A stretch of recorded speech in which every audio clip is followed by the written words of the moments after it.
এখানকার যখন এসে আপনি অনুভব করছেন এটা নিয়ে যদি একটু বিস্তারিত বলেন। হ্যাঁ, দেখুন, আমি প্রথম কথা হচ্ছে এখানকারই একজন সুব্রত ঘোষ চৌধুরী, ওনাকে আমি অনেকদিন চিনি। আর অনেক দিনই মেডিটেশন নিয়ে আলোচনা হচ্ছে, আর মেডিটেশনের সঙ্গে সঙ্গীত নিয়ে, তার কারণ একটা আরেকটার পরিপূরক তো। আমরা যেমন বাজানোর সময় ধ্যানস্থ করে সে একটা মেডিটেশন আনার চেষ্টা করি, আর ওনারা যেহেতু মেডিটেশন করেন, আমার মনে হয় যে এরকম একটা প্রচেষ্টা একসঙ্গে জিনিসটাকে মার্জ করে কীরকম হয়। সুব্রতদা অনেকদিন এটা আইডিয়া ছিল, এ নিয়ে কথা হচ্ছে। আর আমি ওনার কাছে একটুখানি মেডিটেশন শিখেছি, তো কিছু সময় প্র্যাকটিসও করেছি। তো যাই হোক, এখানে আসা এবং এই একটা সকালের যে মুডটাকে একসঙ্গে এনজয় করা, তো এটা তো একটা আমার কাছে বড় এক্সপিরিয়েন্স। তাই আমি একটু আগেই বলছিলাম যে পারফরমেন্স মানে পুরোটাই একটা পারফরমেন্স। যারা এটার মধ্যে ছিলেন তারা মেডিটেট করছিলেন, আমরা সঙ্গীতের মাধ্যমে মেডিটেট করছিলাম, ওনারা হয়তো সেটা শুনে সেটার ভাইব্রেশনটা নিয়ে মেডিটেট করছেন। তো আমার কাছে এটা এরকম একটা এক্সপিরিয়েন্স সত্যি। এখন বেশিরভাগই মানুষ এখন ডিপ্রেশনে ভুগছে, মানে আমাদের এই সমাজ ব্যবস্থা আমরা সবাই ম্যাক্সিমামই বলা চলে। তো সেই জায়গায় এই মেডিটেশনটা কতটা কার্যকর?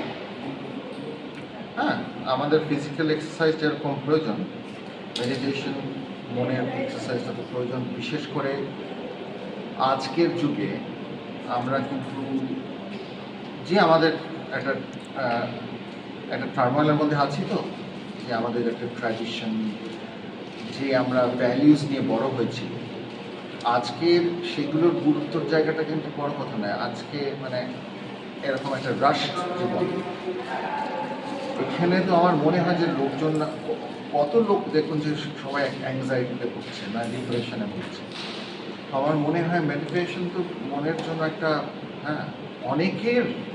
অনেকেই আজকে আমাদের মানসিকভাবে নানা রকমভাবে আমরা হয়ে আছি। তো সেই জায়গায় মেডিটেশন খুব দরকার। এটা তো অনেক প্রাচীনকাল থেকেই এই মনের এক্সারসাইজটা চালু হয়েছে। তো এখন এটাও একটা বড় প্রচেষ্টা যে এই আর্টফুলনেসের মাধ্যমে সকলে মেডিটেট করছেন। এবং আমি তো দেখে প্রচণ্ড উৎফুল্ল হলাম যে এতজন লোক এই একটা মেডিটেশনের সেন্টারে আসছেন। আমি আশা রাখি আরও আসবেন। যুব সমাজের মধ্যে বিশেষ করে এখন এই সময়ে দেখা যাচ্ছে যে যুব সমাজ খুব ডিপ্রেশনে ভুগছে বিভিন্ন কারণে। তো সেই যুব সমাজের উদ্দেশ্যে কী বার্তা দেবেন? আমার মনে হয় আমাদের কেবল যুব সমাজ নয়, আমাদের পুরো সমাজকেই যেটা করা উচিত, যে প্রথম কথা হচ্ছে ইউনাইটেড হওয়া উচিত। কেবল দেশগতভাবে না, তাহলে আমরা কিন্তু পৃথিবীটাকে বাঁচাতে পারব। তাহলে প্রবলেম, আমরা যদি সবাই ইন্ডিভিজুয়ালি চিন্তা করি, আমি এবং আমার জায়গা, ওরমভাবে প্রথম কথা। দ্বিতীয় কথা হচ্ছে আমাদের ইগোটাকে সাবমিসিভ রাখতে হবে। আমরা এখন এত বেশি ইগো পাওয়ারে ভুগি, সেই জন্য আজকে চারদিকে যুদ্ধ। আমি হচ্ছে শ্রেষ্ঠ, এইসবভাবে চললে হবে না। আর আমার মনে হয় দ্য হোল নিউ জেনারেশন, তারা এত বেশি এইসব ডিভাইসের মধ্যে ইনভলভ, আমার মনে হয় তাদের কিন্তু আরও বেশি নেচারে ফোকাস করা উচিত। তাহলে হয়তো আমরা রিয়েল ভ্যালুসগুলোকে রাখতে পারব এই পৃথিবীতে।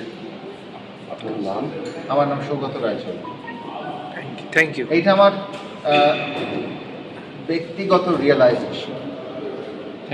উপলব্ধি। তার কারণ আমিও একটা সময় ছিলাম যখন আমার মতো এই জিনিসগুলো বোধহয় আসল জিনিস। আসলে চকচকে জিনিস সবসময় তো আর শোনা হয় না। শোনা হয় না, সেটা বুঝতে হবে আমাদের সবাইকে।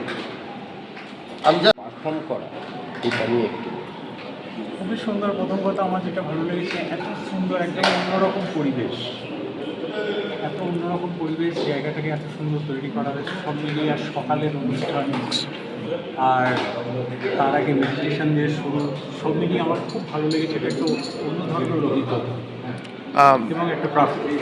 এখনকার দিনে মেডিটেশন সমাজের জন্য কতটা উপকারী বলে মনে হয়? খুবই উপকারী। বিশেষ করে আমি তো আমাকে দিয়ে বুঝতে পারি যে এত মেন্টাল স্ট্রেস যায়, এত সমস্ত কিছু যায়, এবং আমার মনে হয় এটা খুবই গুরুত্বপূর্ণ। এবং আমার তো মনে হয় আমাদের স্কুল লাইফ থেকে কেন এটা স্কুলেতে অন্তর্গত করা হয়নি।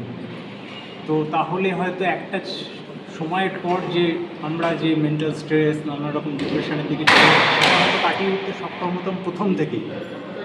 ওই মেন্টাল স্টেবিলিটিটাই তৈরি করে আমার মনে হয় মেডিটেশন। আমার মনে হয় এটা খুব গুরুত্বপূর্ণ। আচ্ছা, আপনার নামটা বলে দেবেন? আমার নাম দেবজ্যোতি সান্যাল। Thank you.